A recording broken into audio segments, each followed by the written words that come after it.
Hello to everyone. This is Viewpoint on Noyan Tapan TV and I am Benyamin Poghosyan. Today we will discuss the ongoing blockade of Lachin corridor by Azerbaijan. The blockade has just entered its third month, passing the threshold of 60 days, and unfortunately there is no clear path forward how and who can force Azerbaijan to stop the blockade. In the last 2 months, we faced a lot of condemnations, a lot of statements from international community, starting from Russia and ending with West. The Secretary of State, Blinken, several times reiterated its claims that corridor should be opened. The European Parliament made some statements and adopted resolutions. A few days ago, the Foreign Relations Committee of European Parliament made a resolution about EU-Armenia relations in 2022, so-called annual report, and again in this report also demanded the end of the blockade of Lachin corridor. However, we see that Azerbaijan is not going to do that, and frankly speaking, we also have to accept that there is no clear and mounting international pressure on Azerbaijan. Because here we have to distinguish between two things: statements, calls, wishes, desires, and pressure. So 4 or 5 terms which I used initially: statements, calls, wish, desire, arguing, etc. This is not a pressure. We know what does mean international pressure, and once more we saw how at least the collective West may impose very strict, harsh and mounting pressure on any country when the West believes that this country is violating international law or acts against the collective West interests. The war in Ukraine, which began on February 24, 2022, gave us an excellent example how the collective West is ready to put tough pressure on a country, trying to force that country to change the course. Of course, I'm speaking about Russia, and let's not forget that Russia meant much more for the collective West, especially for the Europe, than, for example, Azerbaijan. Yes, many now are speaking about some dependence on Azerbaijani gas and oil for few EU member countries, like Bulgaria, probably Italy, some others, who are receiving Azerbaijani gas and who want to receive more Azerbaijani gas in next years. And we all remember July 2022, when European Commission President visited Baku and signed a memorandum of understanding on strategic cooperation on energy-related issues with Azerbaijani President. But however, of course, the Azerbaijan does not match Russia with its influence and with its role as an energy supplier to the European Union. But we saw that within several weeks, the European Union, together with the United States, of course, put very harsh sanctions on Russia and de facto said that, okay, I'm going to abandon the Russian gas and oil. And when we speak about the pressure, again, note about statement, about desire, about wishes, the real tangible thing which collective West can use, and which collective West sometimes uses very effectively, is the sanctions, or at least threats of sanctions. Unfortunately, as of now, 2 months after the start of the blockade, we haven't heard anything from the collective West, neither from United States, nor from European Union, or any individual EU member country, or countries such as Canada, United Kingdom, who also are part of the collective West. We haven't heard anything about not only sanctions, but about threats of sanctions. Instead, we hear that sanctions cannot be discussed, that sanctions are out of the table, that the collective West, EU, United States, yes, they are calling for Azerbaijan to stop the blockade, but simultaneously they want to see the Armenia-Azerbaijan negotiations resumed, and they are interested to see the final peace agreement to be signed between Armenia and Azerbaijan. And again, nothing about sanctions, and nothing about even threats of sanctions.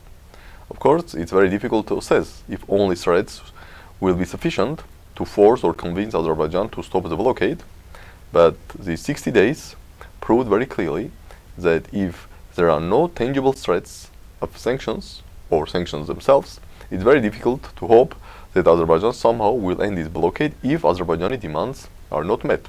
And Azerbaijani demands are very clear. First, to establish Azerbaijani checkpoint on Lachin corridor. Second, resignation of Artsakh Republic State Minister Ruben Vartanyan. Third, disbandal of Nagorno-Karabakh Defense Army.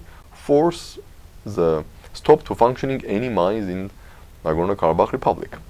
So Azerbaijan's position is very clear. Okay, you should accept all these 4 demands, or at least maybe some of these 4 demands, and then we can speak about the possibility to end the blockade. By the way, it's interesting to say that Azerbaijan puts conditions to end the blockade, and simultaneously Azerbaijani official position is that there is no blockade. When we read the press statements from Azerbaijani side of the phone calls between numerous international bodies or representatives of several countries with Azerbaijani foreign minister or deputy foreign minister, Azerbaijan argues that there is no blockade, everything is okay, but simultaneously Azerbaijan tells that okay, he has several conditions to end what's going on. So it's also interesting that Azerbaijan puts conditions to end something which, from Azerbaijani point of view, does not exist. But of course, these peculiarities of Azerbaijani foreign policy. However, so what can be done, or what can Armenia do at least, to somehow end the situation? Because unfortunately, the blockade of Nagorno-Karabakh Republic becomes a new norm. And we all know that when something continues too long, it started to lose its interest. Even Ukraine war, there was much more interest about the Ukraine war in the West, at least on the society level or public level, in March, April, May 2022 than in mid-February 2023. Because people get used that, okay, there are different wars, there is ongoing war in Syria for more than 10 days, for more than 10 years, there is ongoing civil war in Yemen for approximately 7-8 years, so people are get used even to Ukraine war, which means that people and countries will get used also to the blockade of Nagorno-Karabakh Republic. And if there is a really no catastrophic situation, I mean if really people are not dying from hunger, then people will say, okay, yes, maybe they are able to buy only 1 kilogram of rice or buckwheat or sugar per month, but okay, they do not die, while there are many other cases in the world, in Somalia, Sudan and other countries, when the hunger situation is even worse. So the key task for Armenia and for Nagorno-Karabakh Republic is to do something now, because otherwise, if this process will continue for another 1 or 2 months, then probably it will be very difficult to somehow to raise interest and to convince anybody to put pressure on Azerbaijan, because people will say, okay, this is a new norm, so yes, you are under the blockade, but at the end of the day, there are no dying from hunger people in Nagorno-Karabakh Republic, so somehow you are coping with this situation. It's a very dangerous path, and somehow this should be stopped. And here again the key, what can be done by the Republic of Armenia. Definitely Armenia should continue its efforts to bring more pressure on Azerbaijan, but again here we have to clearly separate 2 terms or 2 things.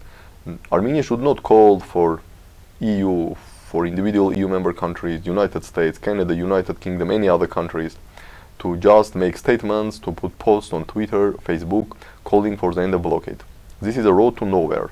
Armenia should make steps trying to send a very clear message to international community. If you are interested to end the blockade, you should threaten Azerbaijan with concrete measures, concrete pressure measures, threats of sanctions or sanctions. Otherwise, let's accept that you are not very worried with the current situation and somehow you are satisfied with the current situation. And of course, the question may arise, but what leverage Armenia has to force any country to threaten Azerbaijan with sanctions or even to impose real sanctions? Of course, this is another discussion, but at the end of the day, Armenia at least should be very clear that, okay, there should be clear measures, there should be sanctions or threats of sanctions.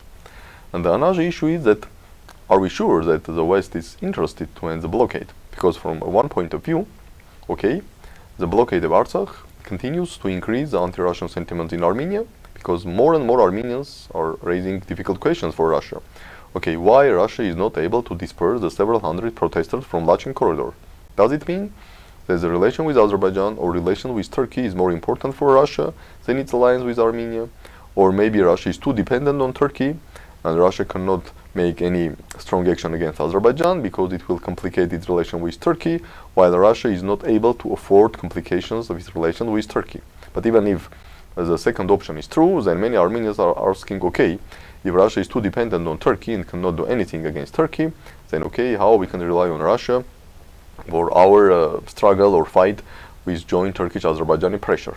So from this point of view, many may think, and also in the West, that okay, let's wait and see, let's make statements to send messages to Armenians that look, we are taking care of you, look, we are making phone calls to Azerbaijani leadership, we are making statements, we are putting posts on Twitter and Facebook calling Azerbaijan to end the blockade.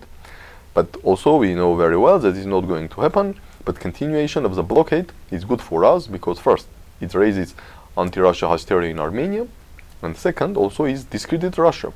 Because now we see that also the many Western countries and the representatives of Western countries are clearly stating that the Russian peacekeepers, they are not doing what they should do.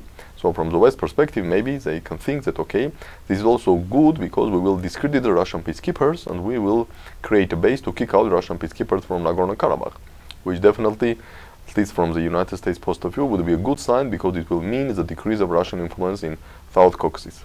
But there is another point of view, that this ongoing blockade and the lack of tangible actions from the West, it also discredit Western image in Armenia, because as many Armenians are asking tough questions about Russian behavior, also many Armenians ask questions about strange behavior of the West, because people saw how the West is putting sanctions on Iran, on Syria, on Belarus, on Russia, again on the countries which West has much more broader economic relations and much more dependency.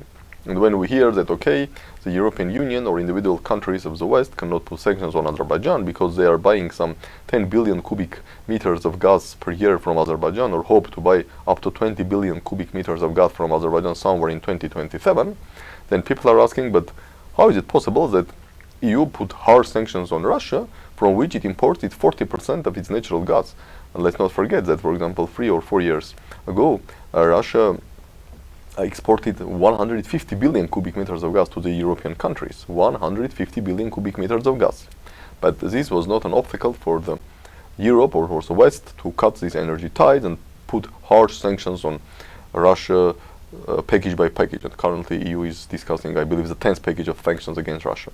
So the ongoing situation is also discrediting the West, and the message which Armenia should deliver to the West that, okay guys, if you think that by wait and see you will lose nothing, while Russia will lose more and more because it will be more anti-Russian sentiment in Armenia, which will decrease the Russian influence in Armenia, while Russian peacekeepers will be discredited and it will be easier for you to kick out Russian peacekeepers from Nagorno-Karabakh, this logic cannot work.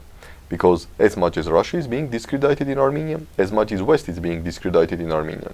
So if you really want to lose this window of opportunity when many Armenians are disappointed with Russia, you should make clear actions not to allow many Armenians to be disappointed also with the West. Because at the end of the day, if Armenians think that, okay, the West and Russia are the same, because they both are thinking only about geopolitical interests, pure geopolitical interests, that at the end of the day Russian troops are deployed in Armenia and Russian peacekeepers are in Karabakh.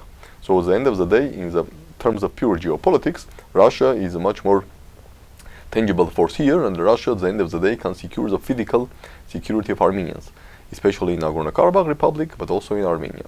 So the message by Armenia to the West, to the collective West, to the EU, to the individual members of the EU, to the United Kingdom and other Western countries should be very clear.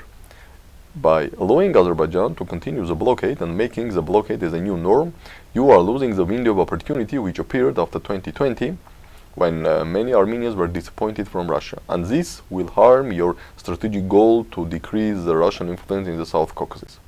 And maybe this can work somehow to put end to the blockade. Otherwise, as I mentioned, this could become a new norm, and this could continue for very long time, making more and more sufferings for Armenians living in Nagorno-Karabakh Republic.